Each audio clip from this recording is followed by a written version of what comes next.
deeqdan raashinka ah oo ka timid jaaliyadda Jubbaland ee UK iyo Mareykanka ayaa waxaa maanta la gaarsiiyay dad danyara oo ay saameyn xoogan ku yeesheen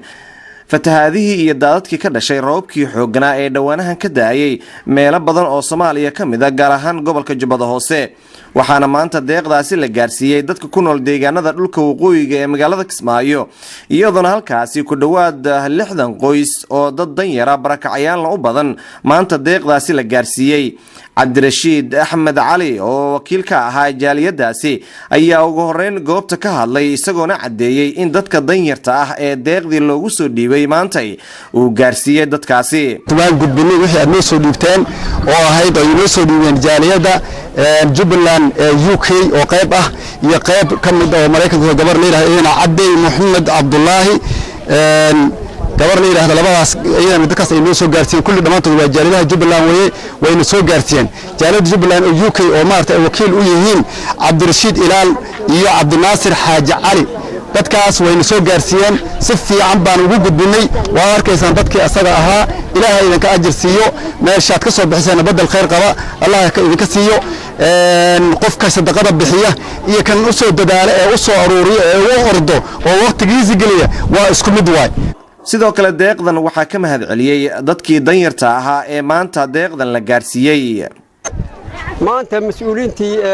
maaragtay ballan qaaday tuulada ay u ololeyso oo wax u soo qaado ilaah baa maanta wax nooga soo qaaday andanbana waa filinaa dadka jaaridaha oo banaanka jira iyo kuwa oo maalqabeenta oo Jubbaland oo magaalada Kismaayo ku nool iyo dawladda Jubbaland dhammaan waxaan ka codsanaynaa inta dambe oo dhaman ilaa 80 qoys 85 qoys ilaa 90 qof aan dhiman oo kale xildhibaan aadan xareed oo ka mid ah mudanayaasha baarlamaanka ayaa gabagabadii goobta ka hadlay maanta waxaan dib ugu soo laabanay deegaankii Buulabartire oo aan maalin dhaxas ka bixin xogaa raashin ah waxaan insha Allah maanta u keenay 60 qoys oo raashin ah oo ay keeneen dad jaaliyadaas oo ah UK oo qolo soo wakiilatay iyo qolo Mareykanka joogto ayagana jaaliyad kale ah insha Allah dad muxsiniin oo magaalada Kismaayo joogan waxbaan ka soo helnay dadka ayaga waxba u keenay wax keenayna hay'ad ma ahan waa dadkii deegaankan u dhashay oo deegaanka deganaay alxamdulillah ilaahay subhanahu wa ta'ala waa mahadiis way maanta inaan dadkii aan dibka haysta aan la qaybsano waxaan mas'uulna u nahay in dadkaas dhibaatada haysta aan la qaybsano dadkan waa dadka beeraley ah